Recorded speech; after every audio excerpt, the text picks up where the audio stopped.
दसवीं कक्षा के प्यारे बच्चों,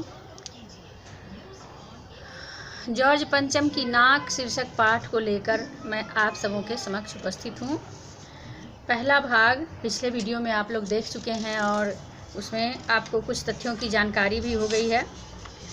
हम लोग कमलेश्वर द्वारा रचित इस पाठ के दूसरे भाग को इस वीडियो के माध्यम से देखते हैं और समझते हैं, और मुझे पूरी तरह से उम्मीद है कि आप सब इसको सुनने देखने के बाद पाठ को बहुत हद तक समझ पाइएगा। दरअसल प्रतीकात्मक पाठ है, ये मैंने पिछली कक्षा में बताया था, और इसमें था कि जॉर्ज पंचम के लाट अर्थात प्रतिमा, जिसको मूर्ति बोलते हैं, उस पर की नाक अचानक पहरेदारों की उपस्थिति में भी चली गई थी, अर्थात किसी ने उतार लिया था। जो नाक प्रतिष्ठा का प्रतीक है, अगर वही नहीं रहे तो बहुत बड़ी बात हो जाती है।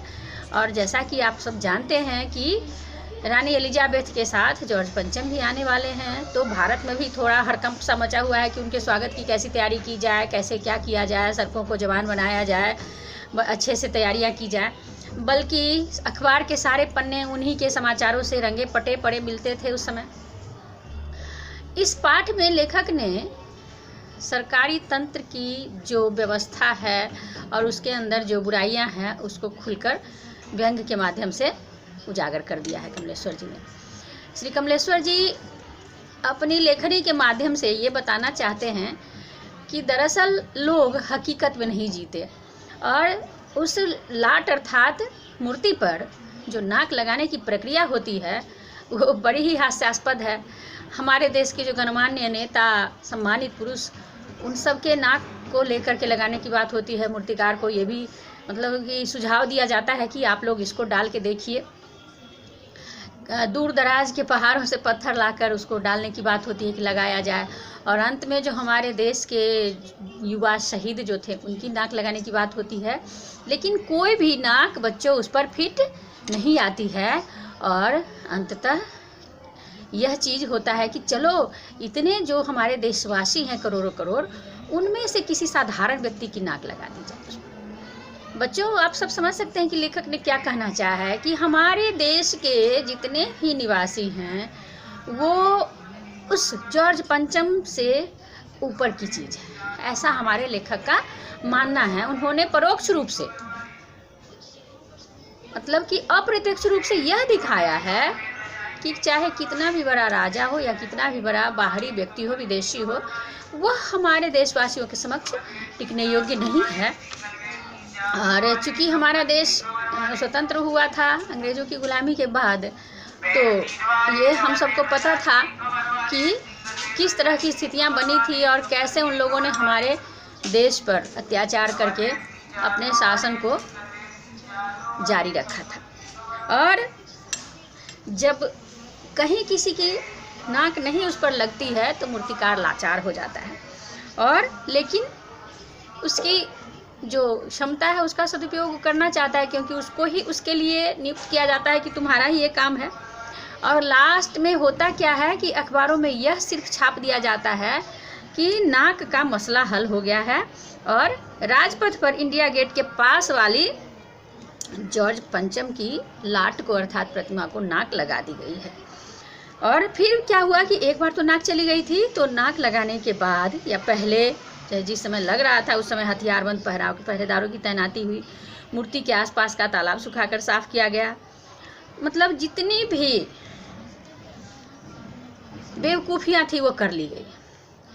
मूर्तिकार सोच रहा था कि अब क्या करूं, जिंदा नाक लगाने के लिए क्या किया जाए। तो अखबारों में फिर ये छाप दी गई कि जॉर्ज पंचम के जिंदा नाक लगा दी गई है, यानी ऐसी नाक जो देखने से पत्थर की बिल्कुल नहीं लगती, सामान्य स्वाभाविक लगती है। लेकिन उस दिन के अखबारों में बच्चों एक बात और गौर करने की थी कि उस दिन में कहीं कोई उद्घाटन की खबर नहीं थी, किसी ने कोई फीता नहीं काटा था, और कहीं भी किसी का अभिनंदन अर्थात स्वागत नहीं हुआ था, और कोई मान पत्र भेंट करने की नौबत नहीं आई थी, क्योंकि सारे अखबार खाली थे। क्यों ऐसा हुआ था? क्योंकि एक नाक चाहिए थी, किसके लिए? बुत अर्थात प्रतिमा के लिए।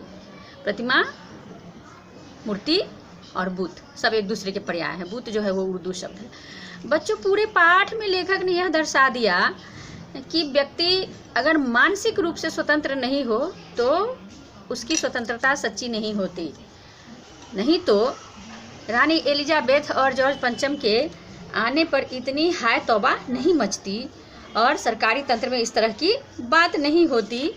लेखक ने इसमें ये भी दर्शाया कि जो मौजूदा व्यवस्था है उस पर कैसे करारा चोट किया जा सकता है, और उन्होंने किया भी है। जैसे कि फाइलें सब कुछ हजम कर चुकी है, सब हुक्कामों ने एक दूसरे की ओर ताका, अर्थात लोग लाचार और विवश हैं और बहुत बुरी तरह से उस नाक को लगाने के लिए तत्पर हैं, कटिबद्ध हैं। नाक वो मान, सम्मान और प्रतिष्ठा का द्योतक है, परिचायक है। पूरी व्यंग्य रचना में यह उभर के आई है, देख ही रहे हैं आप लोग। और आप ये देख सकते हैं कि अगर इस वीडियो को देखने के बाद आपको ऐसा भी लगेगा कि पाठ के कुछ प्रश्न अनायास ही हल हो जाते हैं कि किसी भारतीय बच्चे तक की नाक उस पर नहीं फिट हो पाती है। अर्थात लेखक यह संकेत करना चाहते हैं कि भारत का बच्चा भी जॉर्ज पंचम से बेहतर है, रानी एलिजाबेथ से बेहतर है बच्चों। और अखबारों द्वारा जिंदा नाक लगाने की खबर को जो प्रस्तुत किए जाने की घटना है वह भी बड़ी अनोखे रूप में प्रस्तुत की गई है। दिल्ली में सब थी, सिर्फ नाक नहीं थी, अर्थात प्रतिष्ठा नहीं थी। और इस वाक्य के माध्यम से लेखक यह कहना चाहते हैं कि सारी चीज़ों के बावजूद इंसान की जो स्वाभाविक खूबी होती है वह यदि न हो तो उसकी प्रतिष्ठा जाती रहती है। और अखबार भी उस दिन इसीलिए चुप थे क्योंकि उनके पास दरअसल बच्चों कहने के लिए और दिखाने के लिए कुछ भी नहीं बचा हुआ था। तो पूरा पाठ हमें यह देता है, संवेदना हमारी जगाता है, हमारी चेतना को जगाता है कि हमारी प्रतिष्ठा हमारे सुव्यवहार, सत्कर्म और हमारी सही मानसिक स्थिति से हो सकती है, न कि सिर्फ ताम झाम और दिखावे से। और हमारे देशवासी अन्य देशवासी से हर चीज़ में आगे हैं, चाहे भले ही आर्थिक रूप में वो कितने आगे हो गए हों।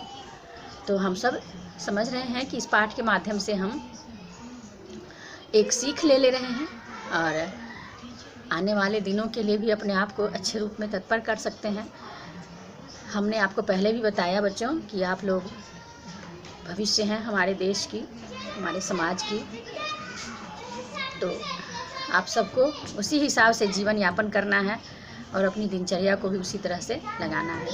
पिछले वीडियो में भी हमने कहा था कि 10वीं की परीक्षा को बहुत ही महत्वपूर्ण क्यों माना जाता है, क्योंकि इसके बाद आपकी दिशा निर्धारित होती है कि आपको आगे क्या रखना है ना। अभी तक तो आपने सारे विषयों की पढ़ाई की और आगामी कक्षा में आपको चयन करना होगा, तो आपकी जिम्मेवारी भी बढ़ जाती है।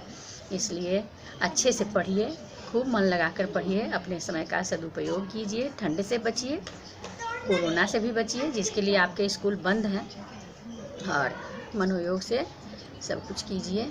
अच्छा प्रतिशत आपको प्रतिष्ठा ही नहीं आपके उज्जवल भविष्य को भी इंगित करता है। वीडियो बहुत लंबा हो जाएगा इसलिए इतना ही, फिर अगले वीडियो के माध्यम से मिलते हैं बच्चों। धन्यवाद।